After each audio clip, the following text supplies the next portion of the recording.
Obreiros Evangélicos, capítulo 107. Disciplina na Igreja. Tratando com membros que praticam faltas, o povo de Deus deve seguir estritamente as instruções dadas por Jesus no 18º capítulo de Mateus. Mateus 18, de 15 a 18. Entes humanos são a propriedade de Cristo, resgatados por um preço infinito, e lhes são vinculados pelo amor que Ele e o Pai têm manifestado. Quão cuidadosos devemos, por isso, ser em nosso trato recíproco. O homem não tem direito de suspeitar mal do seu semelhante. Os membros de igreja não têm direito de seguir seus próprios impulsos e inclinações no trato com irmãos que têm cometido faltas. Não devem nem mesmo manifestar qualquer preconceito em relação a eles, porque assim fazendo, implantam no espírito de outros o fermento do mal. Relatos desfavoráveis a algum irmão ou irmã são transmitidos entre os irmãos de um para outro e praticam-se erros e injustiças, pelo único fato de se não estar disposto a obedecer às instruções do Salvador. Se teu irmão pecar contra ti, disse Jesus, vai e repreende-o entre ti e ele só. Mateus 18, 15. Não relates a outros o caso de teu irmão. Confia-se o caso a uma pessoa, a outra e mais outra, e o mal continua crescendo até que toda a igreja venha a sofrer. Resolve o caso entre ti e ele só. É este o plano de Deus. Não saias depressa a litigiar, para que depois, ao fim, não saibas o que fazer, podendo-te confundir o teu próximo. Pleiteia o teu pleito com o teu próximo e não descubras o segredo de outro. Provérbios 25, 8 e 9. Não toleres pecado no teu irmão, mas também não o exponhas ao opróbrio, aumentando assim a dificuldade de sorte a parecer a repreensão uma vingança. Corrige-o do modo proposto na palavra de Deus. Não permitas que teu ressentimento redunde em maldade. Não consintas que a ferida supure, abrindo-se em termos impertinentes, que venham a deixar uma nódoa no espírito dos que te ouvem. Não admitas que persistam no teu espírito e no seu pensamentos amargos. Vai ter com teu irmão e, em humildade e sinceridade, resolve com ele o problema. Seja qual for a natureza da ofensa, ela não impede que se adote o mesmo plano divino para redimir mal-entendidos e ofensas pessoais. Falar a sós e no Espírito de Cristo com a pessoa que praticou a falta bastará às vezes para remover as dificuldades. Vai ter com a pessoa que cometeu a ofensa e, com o coração cheio do amor e da simpatia de Cristo, procura entender-te com ela. Arrazoa com ela com calma e mansidão. Não te exprimas em termos violentos. Fala-lhe num tom que apele para o bom senso. Lembra-te das palavras. Aquele que fizer converter do erro do seu caminho um pecador, salvará da morte uma alma e cobrirá uma multidão de pecados. Tiago 5, 20. Levai a vossos irmãos o remédio que sare o mal-estar da desavença. Fazei quanto em vós cabe para levantá-lo. Por amor da paz e da unidade da igreja, considerai um privilégio, se não um dever o fazer isto. Se ele vos ouvir, tê-lo-eis ganho como amigo. Todo o céu toma interesse na entrevista que se efetua entre o ofendido e o ofensor. Se este aceita a repreensão ministrada no amor de Cristo, reconhecendo a sua falta e pedindo perdão a Deus e a seu irmão, a luz celestial inundará sua alma. A controvérsia estará terminada, a amizade e confiança são restauradas. O óleo da caridade faz cessar a dor provocada pela injustiça, e o Espírito de Deus une coração a coração e a música no céu, pela união assim efetuada. Quando as pessoas deste modo harmonizadas e de novo unificadas na comunhão cristã, fizerem então orações a Deus, comprometendo-se a proceder retamente, a fazer misericórdia e andar em humildade diante dele, receberão grandes bênçãos. Se tiverem feito injustiças a outros, prosseguirão na sua obra de arrependimento, de confissão e de restituição, inteiramente dispostas a praticar mutuamente o bem. Este é o cumprimento da lei de Cristo. Se te não ouvir, porém, leva ainda contigo 1 ou 2, para que pela boca de 2 ou 3 testemunhas toda a palavra seja confirmada. Mateus 18:16.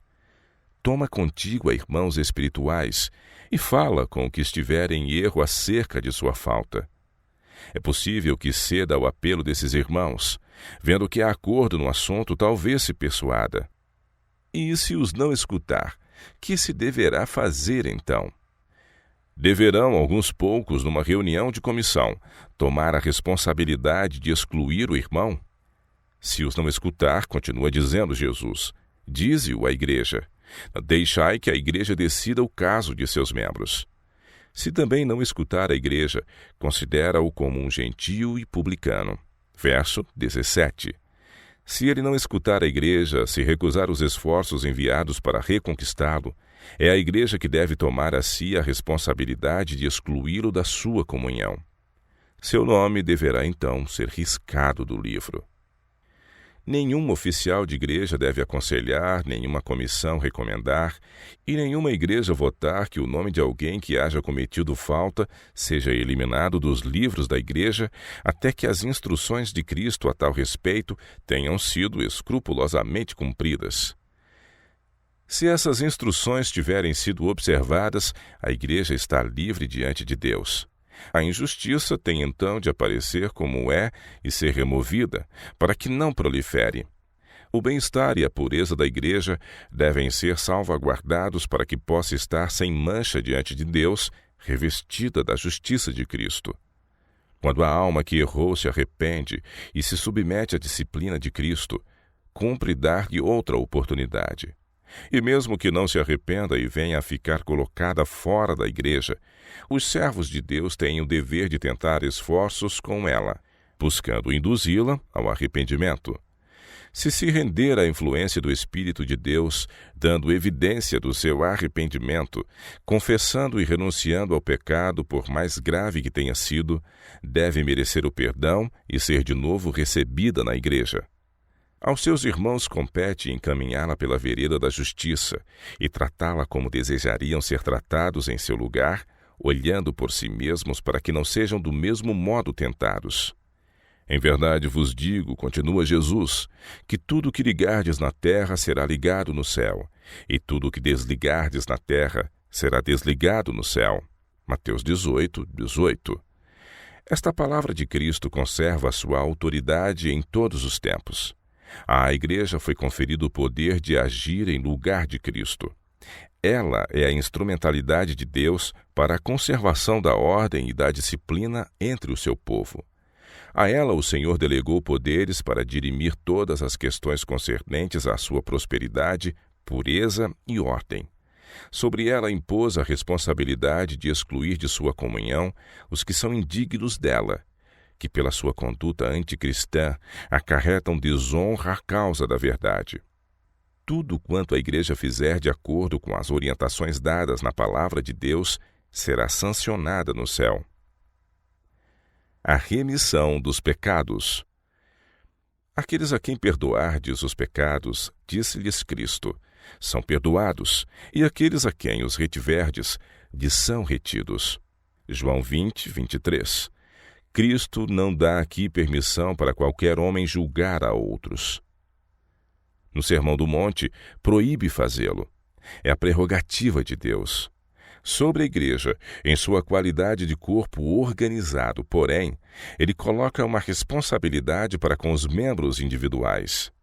A igreja tem o dever para com os que caem em pecado de advertir, instruir e, se possível, restaurar.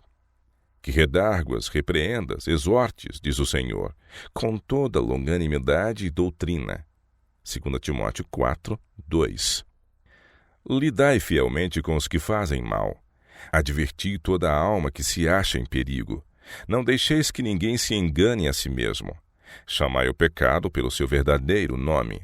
Declarai o que Deus disse com relação à mentira, à transgressão do sábado, ao roubo, à idolatria e a todos os outros males.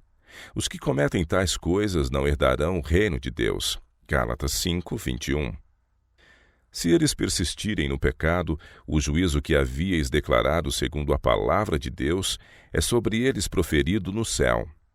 Preferindo pecar, renunciam a Cristo. A Igreja deve mostrar que não sanciona seus atos, do contrário, ela própria desonra ao Senhor. Deve dizer a respeito do pecado o mesmo que declara o Senhor. Deve tratar com ele segundo as instruções divinas, e sua ação é ratificada no céu. Aquele que desdenha a autoridade da Igreja despreza a do próprio Cristo. Há, porém, na questão, um aspecto mais positivo. Aqueles a quem perdoardes os pecados, lhes são perdoados. Seja, acima de tudo, conservado este pensamento. No trabalho em prol dos que se acham em erro, dirige todo o olhar para Cristo. Tenham os pastores terno cuidado pelo rebanho do pastoreio do Senhor. Falem ao extraviado da perdoadora misericórdia do Salvador. Animem o pecador a arrepender-se e a crer naquele que pode perdoar. Declarem sobre a autoridade da palavra de Deus. Se confessarmos os nossos pecados, Ele é fiel e justo para nos perdoar os pecados e nos purificar de toda a injustiça. 1 João 1:9. Todos quantos se arrependem têm a afirmação: tornará a apiedar-se de nós, subjugará as nossas iniquidades e lançará todos os nossos pecados nas profundezas do mar. Miqueias 7:19. Seja o arrependimento do pecador aceito pela Igreja com um coração agradecido. Conduza-se o arrependido da treva da incredulidade para a luz da fé e da justiça. Coloque-se sua trêmula mão na amorável mão de Jesus. Tal remissão é ratificada no céu.